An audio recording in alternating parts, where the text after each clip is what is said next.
when you look at that chart of the Dow, and Yeah, over the course of 100 years, and it does nothing but go up, and then you see how the quote unquote thought leaders in the world of finance are revered for their expertise when all they do is say just buy because stocks always go up, right? right, That's Buffett's made a whole career on saying that. He's the right. oracle. This guy has made a whole career out of just hoping that the central banks will be able to goose the markets forever and making that his analysis when people from outside the box look at that and they say there has to be a fatal flaw in here somewhere because it's just not natural for markets to always go up. So where is the consequence going to be? What macroeconomic indicators are we brutalizing and distorting beyond complete repair in order to maintain this semblance that the market Well, should always rise for one reason or the other, yeah, right? the obvious one is the underlying value of the currency unit. I mean, one way to make the market always go up is just to debase the currency, and that's exactly what they're doing. I mean,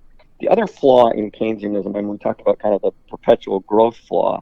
The other flaw in Keynesianism is it suggests that savings is bad. Savings is not bad. Savings is good. Savings is what allows saving capital and producing capital and not spending it and then investing it in capital goods to make more things.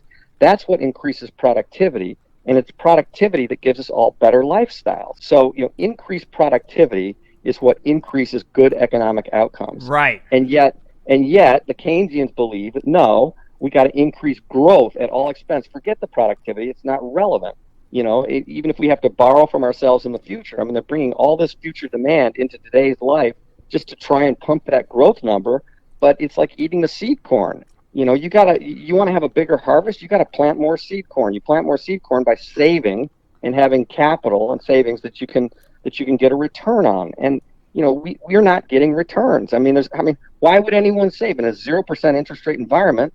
The currency by definition is worthless. It's a tautology. I mean, it's obvious that with no earnings on capital, you're not going to get savings. Therefore, you're not going to get productivity growth. Therefore, all we really are is we're like that wealthy British family that's, in the 30s that's selling off the estate and the silver, to support our lifestyle. And pretty soon the estate and the silver will be gone. We'll be fucked. Right. That's what's happening. And the reason it hasn't fully surfaced, although a lot, I shouldn't say fully surfaced because it's surfacing. There's a lot of bad out there, but the reason it hasn't completely surfaced is because we've got all the guns and we won World War II, and Right. there's a lot of history and a lot of and by the way, to give us credit, I mean, we do have a more stable legal system than a lot of places. I mean, I wouldn't want to live in China. I wouldn't want to be under the Chinese regime, but which is not to say that we're not enormously corrupt, because as you and I both know, there's enormous corruption going on in what's happening these days. I mean, I tweeted a few months ago or something. You see all the politicians buying the Nvidia stock before that big government Oh my contract came out, God. Yeah. right? Sick. I mean, it's just Pelosi's husband. yeah, it's $5 million worth. It's just unbelievably sick how corrupt the system is, and we can see it.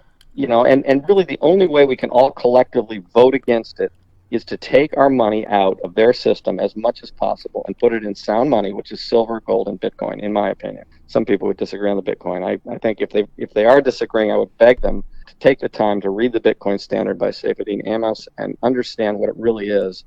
Forget all the shitcoins, forget all the other crap, forget all the pumpers.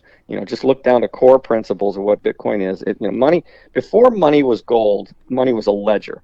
When we were sitting around in caves, okay, they were saying, all right, I killed 2 bison, I'm going to put some marks on the wall. You owe me 2 bison, and then when you kill some, we'll put your marks on the wall. They didn't even know what gold was. I mean, money's just social obligations between people, right? I did something, I got a chit. Okay, I can spend my chit for what you did, and that's a ledger. That's not something physical. And a lot of gold guys get stuck up on this. Well, it's got to be a physical thing you can touch. It's real. It's been around for 5,000 years. Okay, fine. I buy all that. It's all true, and I love gold. I got a ton of gold. But if you can get a ledger that nobody can fuck with, which is what Bitcoin is, it could be a ledger as well. Money can be a ledger. And by the way, Bitcoin is causing these guys some serious heartache. I mean, Bitcoin is more or less in a period of hyperinflation. The dollar is kind of hyperinflating in Bitcoin terms, which is causing them a lot of trouble. And I have to laugh. I think it's a good thing. The sooner the system collapses, the sooner our kids and our grandkids are going to get on a sound money system, and we're going to be in better shape. And all this stupid nonsense that's going on is going to stop. It's unbelievable how screwed up things are. So. Before we continue, help us clicking that YouTube like button and subscribe now to our channel. This shows the algorithm that you valued this information. And it helps us spread that message. Sharing is caring. And now, let's continue.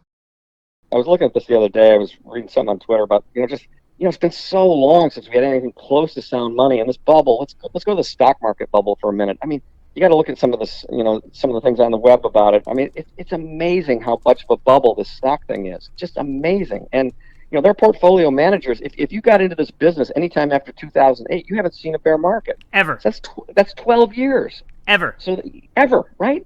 So, I mean, there are people who got into the business in their mid-20s. They're now, established and running real money. They're in their late 30s or early 40s, and they've never seen a bear market, and it's all good, and this is normal. And, I talked to a guy who was looking at putting some money in my fund, and he went to 5 traditional wealth managers, and they all recommended very, very heavy allocation to the U.S. stock market and the triple Qs and all the big names. Buy Apple, buy Google, buy the FANGs, right? He said, I'm reaching out to you because it just doesn't feel right to me. And I'm like, well, okay. He's not a stock guy at all. He's an engineer. And he said, this doesn't feel right to me. And they're all saying the same thing. And yet I read some stuff and I'm like, it seems like the market's a bit overvalued. Should I be doing that? And I'm like, well, okay, let's talk. This is not going to end well. The stock market is not going to end well. Now, I mean, it's almost going vertical right now.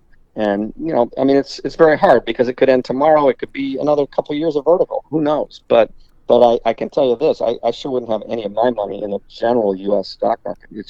It's a complete shit show. So great investors. You said something along the lines of, the way you do well in investing is you find out what the narrative is that's wrong, and then you wait and you bet, and you bet against it when it appears to be cracking. And I'll tell you what I think that is right now. I mean, the narrative thus far is the Fed has our back, and the Fed will always have our back, and we just do not have to worry about it. So party on, Garth, in the stock market and in the bond market everywhere. I mean, why people would buy a 10-year yielding 130 is beyond me. But so the Fed, in theory, has our back, and so you got to ask yourself: is that really right?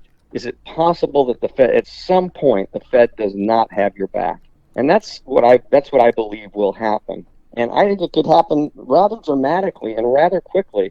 And the other assumption a lot of people make. What catalyzes that, though? Well, it's unclear. It's very unclear. I mean, it could, I don't know, but it's so. First of all, you got to get more and more people thinking and doubting the Fed. I mean, 10 years ago, nobody doubted them. I mean, or a few of us did, but it quickly got overtaken by all the people who believe, and of course, then the self-reinforcing growth in the market. But I don't know. I mean, I think it's some big event where they fail and everyone says, "Oh my God, we're getting screwed here." And I think actually, Chris, what it will be is it'll be kind of a jumping the rails kind of thing. One of the things that people assume is that the markets are continuous. And I did a thread on this on Twitter a while back. I mean, what if we woke up one morning, and the bond, the stock market was down 800 points, on some news event, unknown, unclear, right? Stock market was down 800 points, gold was up $200, and the bond market was hugely off, so that interest rates were rising. And the Fed would step up and make a ton of announcements, like they did. And a good dress rehearsal of this was March of last year, right? I mean, COVID thing came on and everything really started falling apart. And Powell came in and did his Draghi moment, right? Whatever it takes, don't worry, we're going to solve it. And I'll never forget it because gold went up $100, a day for 2 days in a row. What's going to happen, in my view, is there could be a big market shock, and the Fed could try and do the Draghi moment. And everyone goes, I don't believe it. Screw it. I'm going to keep buying gold. I'm going to keep buying Bitcoin. I'm going to keep selling stocks. I'm going to keep, selling the bond. And so they go down again. And then all the circuit breakers get hit. We're now down 20%. And Biden comes on the TV and says, everything's fine. Don't panic. The Fed's got it all under control. And everyone looks about and says, do they really? I'm not sure. How much cash have I got? How much is I got? And the markets open up again and they sell off heavy. Then Biden has to come on and says, you know what, like FDR did, because they did this in the 30s, as you recall, you study it. We're closing the market for 10 days, right? Because in other words, the sellers have just totally swamped. There are no buyers, right? We're closing the market for 10 days. Well, what the fuck is that all about, right? I mean, we got this free market, but you got to close it. I mean, you want to talk about creating panic, right? Then 10 days are over, and then it opens again, and it's more of the same, right? More selling, and gold goes up $1,000, if you can find some. Bitcoin has doubled or tripled. I mean, you follow where I'm going with this? I mean, it's literally everybody Everything's wants. fine until it isn't. Exactly. And everybody wants the other side of the trade all at once, and there's no going back. I Yep. mean, you either have sound money, have real stuff, or you don't. And you might look at your stock account. I mean, imagine if every American who's got a big retirement account that's invested in the Qs woke up one day and realized, holy shit, I just got marked down 40%, and it might be worse than that. Do you know what I mean? I mean, there'd be a lot. I mean, you're talking massive panic. And a lot of people, it'd be 29 on steroids. A lot of people would say, fuck, I mean, I can't, my attendance going to be wiped out. I got to get out of here. And they'd say, sell. And it would just, I mean, who would be the buyer?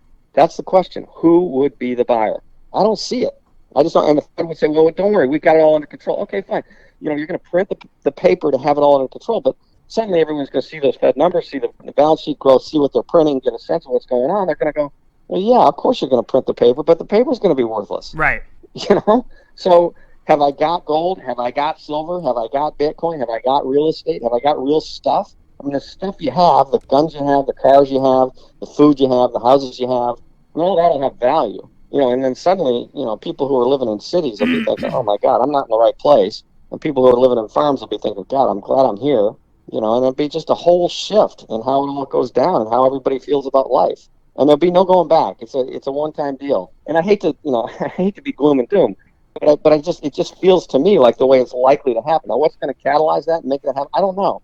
And there's a part of me that hopes that we just kind of gradually inflate and grow our way out of it, and that we gold and silver and Bitcoin investors all do well, and that eventually the government wakes up and goes, we got a serious inflation problem here. We've really screwed up this monetary system. We need to do a complete and total reset. We're going to go to a gold standard. We're going to go to a Bitcoin, and we're going to reset the system. What to do in such a situation? Inform yourself and keep your financial education strong. We from the Compact Group offer our loyal subscribers a free educational portal with first-hand monetary, financial, and economic knowledge. Enter our invite-only Insider Club by clicking the link below. You will get access to first-class information far earlier than the rest.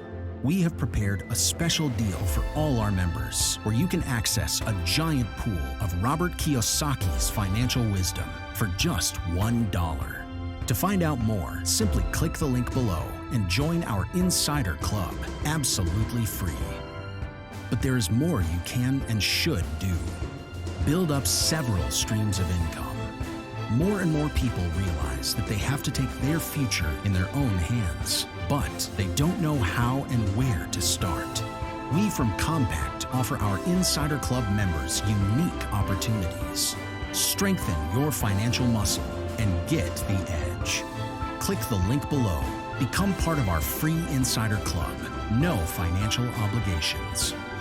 But there's one important thing you have to know. You have to become active. So do it now. Become active and see you on the other side.